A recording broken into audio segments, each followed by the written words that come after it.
Hello everyone, and thanks for watching Edupedia Word videos. In this section, we are going to continue talking about elasticity. So let's get started.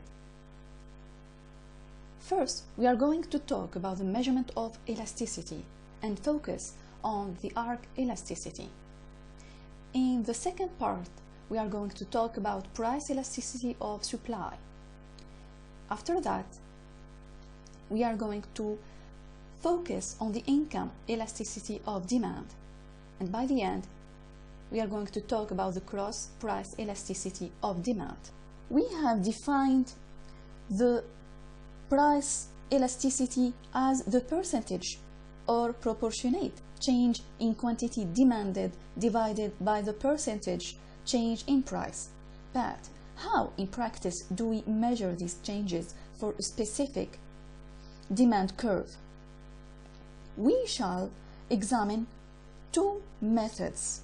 The first is called the arc method, and the second is called the point method. A common mistake that students make is to think that you can talk about the elasticity of a whole curve.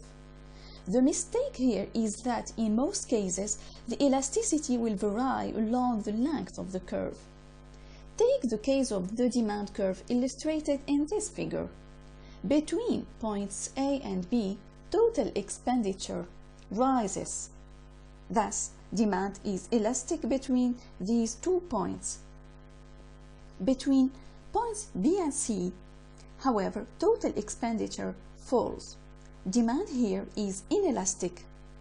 Normally, then we can only refer to the elasticity of a portion of the demand curve, not of the whole curve. There are, however, two exceptions to this rule. The first is when the elasticity just so happens to be the same all the way along a curve, as in the three special cases illustrated in the last video. The second is where two curves are drawn on the same diagram. Here we can say that demand curve D is less elastic than demand curve D, remember, at any given price. Note, however, that each of these two curves will still have different elasticities along its length. Although we cannot normally talk about the elasticity of a whole curve, we can nevertheless talk about the elasticity between any 2 points on it. This is known as arc elasticity. In fact, the formula for price elasticity of demand that we have used so far is the formula for arc elasticity. Let's examine it more closely. Remember, the formula we used was the proportionate delta Q divided by the proportionate delta P, where delta means change in. The way we measure a proportionate change in quantity is to divide that change by the level of the quantity. Similarly, we measure a proportionate change in price by dividing that change by the level of the price. Well, but just what value do we give to the price and quantity? Consider the demand curve in this figure. What is the elasticity of demand between points M and N? Price has fallen by 2 euros from 8 to 6, but what is the proportionate change? Is it minus 2 divided by 8 or minus 2 divided by 6? The convention is to express the change as a proportion of the average of the two prices, 8 and 6. In other words, to take the midpoint price 7. Thus, the proportionate change is minus 2 divided by 7. Similarly, the proportionate change in quantity between points M and N is 10 divided by 15, since 15 is midway between 10 and 20. Thus, using the average or midpoint formula, elasticity between M and N is given by delta quantity divided by the average of the quantity divided by delta P divided by the average of delta P, and that gives us 2.33. Since 2.33 is greater than 1, demand is elastic between M and N. Now, let's talk about the measurement of elasticity or the point elasticity. Rather than measuring elasticity between 2 points on a demand curve, we may want to measure it at a single point, for example, point R. In this figure, in order to measure point elasticity, we must first rearrange the terms in the formula delta Q divided by delta Q, the whole divided by delta P divided by P.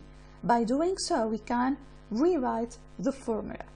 Since we want to measure price elasticity at a point on the demand curve rather than between 2 points, it is necessary to know how quantity demanded would react to an infinitesimally small change in practice.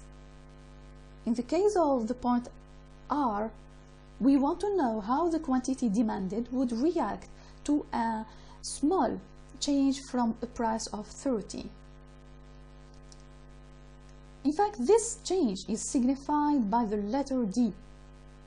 The formula for price elasticity of demand thus becomes D minus quantity divided by dP times P divided by Q.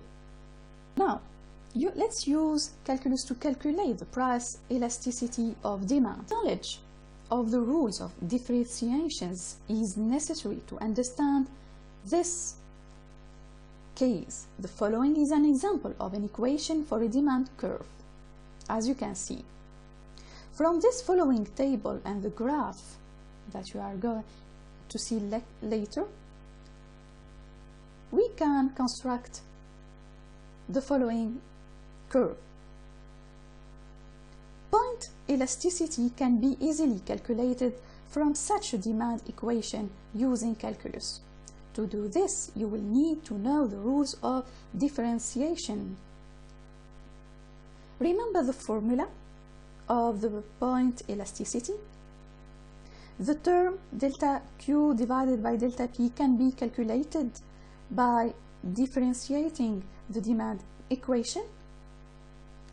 Thus, as you can see, at a price of 3, for example, the price elasticity of demand at a price is minus 9 divided by 8, which is elastic. And now I will give you a question, and which is calculate the price elasticity of demand on this demand curve at a price of A, 5, 2, and 0. Now we are going to talk about the price elasticity of supply. When price changes, there will be not only a change in the quantity demanded, but also a change in the quantity supplied. Frequently, we will want to know just how responsive quantity supplied is to a change in price. The measure we use is the price elasticity of supply. So the price elasticity of supply is the responsiveness of quantity supplied to a change in price. This figure shows two supply curves. Curve S2 is more elastic between any two prices than curve S1. Thus, when prices rises from P1 to P2, there is a larger increase in quantity supplied with S2, namely Q1 to Q3, than there is with S1, namely Q1 to Q2. For any shift in the demand curve, there will be a larger change in quantity supplied and a smaller change in price with curve S2 than with curve S1. Thus, the effect on price and quantity on a shift in the demand curve will depend on the price elasticity of supply. The formula for the price elasticity of supply is the percentage change in quantity supply divided by the percentage change in price. In other words, the formula is identical to that for the price elasticity of demand, except that quantity in this case is quantity supplied. Thus, if a 10% rise in price caused a 25% rise in the quantity supplied, the price elasticity of supply would be 2.5. And if a 10% rise in price caused only a 5% in the quantity, the price elasticity of supply would be 0.5. In the first case, supply is elastic because it is greater than 1. In the second, it is inelastic. Notice that unlike the price elasticity of demand, the figure is positive. This is because price and quantity supplied change in the same direction. Now let's talk about the determinants of price elasticity of supply. The first determinant is related to the amount that costs rise as output rises. The less the additional costs of producing additional output, the more firms will be encouraged to produce for a given price rise. The more elastic will supply be. Supply is thus likely to be elastic if firms have plenty of spare capacity, if they can readily get extra supplies of raw materials, if they can easily switch away from producing alternative products, and if they can avoid having to introduce overtime working at higher rates of pay. The less these conditions apply, the less elastic will supply be. The second determinant is related to time period. Immediate time period. Firms are unlikely to be able to increase supply by much immediately. Supply is virtually fixed or can only vary according to the available stocks. Supply is highly inelastic. Short run. If a slightly longer period of time is allowed to elapse, some inputs can be increased, for example, raw materials, while others will remain fixed, for example, heavy machinery. Supply can increase somewhat. Long run. In the long run, there will be sufficient time for all inputs to be increased and for new firms to enter the industry. Supply, therefore, is likely to be highly elastic in many cases. In some circumstances, the long-run supply curve may even slope downwards. Now, concerning the measurement of price elasticity of supply, you should know that a vertical supply has zero elasticity. It is totally unresponsive to a change in price. A horizontal supply curve has infinite elasticity. There is no limit to the amount supplied at the price where the curve crosses the vertical axis. When two supply curves cross, the steeper one will have the lower price elasticity of supply. For example, curve S1 in this figure. Any straight line supply curve starting at the origin, however, will have an elasticity equal to 1 throughout its length, irrespective of its slope. This perhaps rather surprising result is illustrated in this figure. This shows three supply curves, each with a different slope, but each starting from the origin. On each curve, 2 points are marked.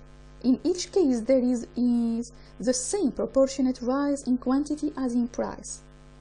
For example, with curve S1, a doubling price from 3 euro to 6 euros leads to a doubling of output from 1 unit to 2 units. This demonstrates nicely that it is not the slope of a curve that determines its elasticity, but its proportionate change. Other supply curves, elasticities will vary along their length.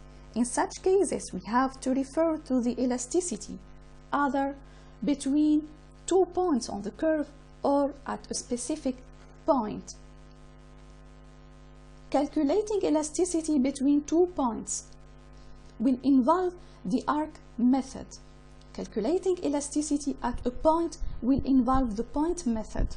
These two methods are just the same for supply curves as for demand curves. The formula are the same, only the term Q now refers to quantity supplied rather than quantity demanded.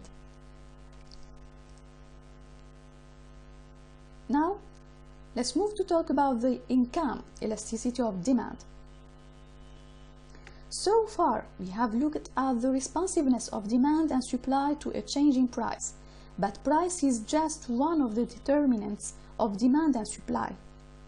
In theory, we could look at the responsiveness of demand or supply to a change in any one of their determinants. We could have a whole range of different types of elasticity of demand and supply. So, let's remember that elasticity, the responsiveness of one variable, for example demand, to a change in another, for example price. This concept is fundamental to understanding how markets work. The more elastic variables are, the more responsive is the market to changing circumstances.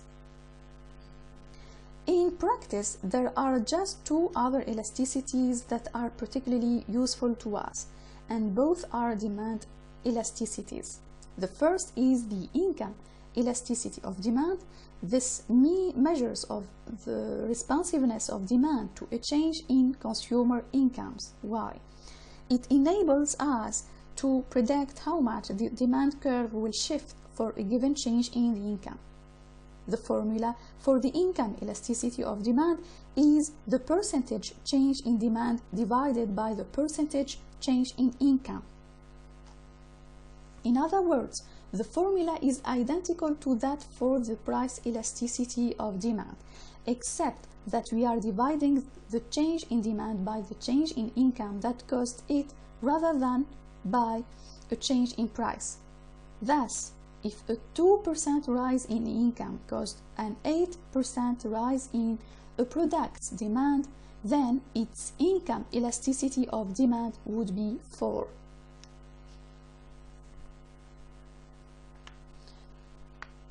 Now, let's talk about the major determinant of income elasticity of demand, which is the degree of necessity of the good.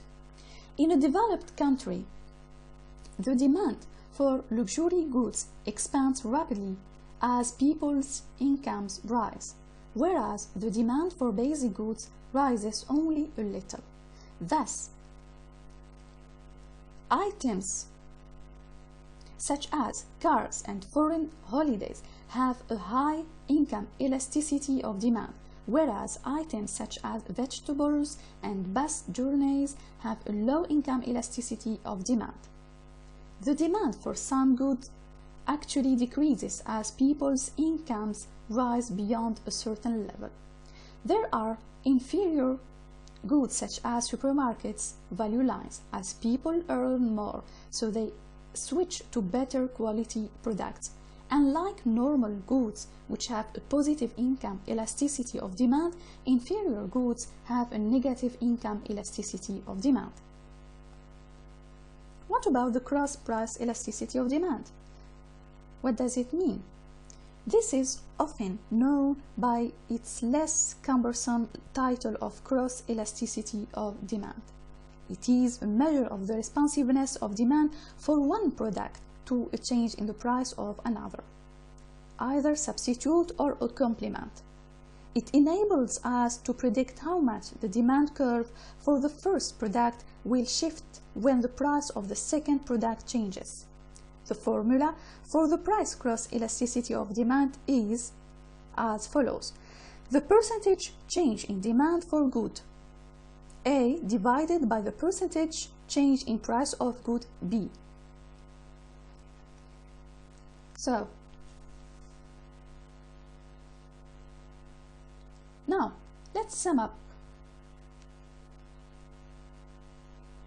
In this chapter and the chapter before, we saw that elasticity is a measure of the responsiveness of demand or supply to a change in one of the determinants. It is defined as the proportionate change in quantity demanded or supplied divided by the proportionate change in the determinant. if quantity changes proportionately more than the determinant, the figure for elasticity will be greater than 1, ignoring the sign. It is elastic. And if the quantity changes proportionately less than the determinant, the figure for elasticity will be less than 1, so it is inelastic. If they change by the same proportion, the elasticity has a value of 1. It is unit elastic. Price elasticity of demand measures the responsiveness of demand to a change in price. Given that demand curves are downward sloping, price elasticity of demand will have a negative value. Demand will be more elastic the greater the number and closeness of substitute goods, the higher the proportion of income spent on the good, and the longer the time period that elapses after the change in price. When demand is price elastic, a rise in price will lead to a reduction in total expenditure on the good, and hence a reduction in the total revenue of producers. Demand curves normally have different elasticities along their length. We can thus normally refer only to the specific value for elasticity between 2 points on the curve or at a single point. Elasticity measured between 2 points is known as arc elasticity. When applied to price elasticity of demand, the formula is delta Q divided by the average of delta Q, the whole divided by delta P divided by the average of the price. We also talked about the elasticity which is measured at a point, which is known as point elasticity. When applied to price elasticity of demand, the formula is dQ divided by dP times P divided by Q. The price elasticity of supply measures the responsiveness of supply to a change in price. It has a positive value. Supply will be more elastic the less costs per unit rise as output rises and the longer the time period. We also talked about the income elasticity of demand, which measures the responsiveness of demand to a change in income. So for normal goods, it has a positive value. Demand will be more income elastic the more luxurious the good and the less rapidly demand is satisfied as consumption increases. For inferior goods, income elasticity has a negative value. Eventually, we saw that the cross-price elasticity of demand measures the responsiveness of demand for one good to a change in the price of another.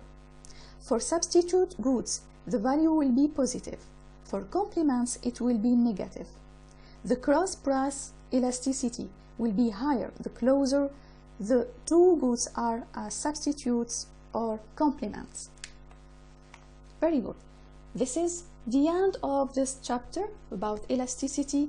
The next chapter will be related to public finance. Thank you very much for your attention.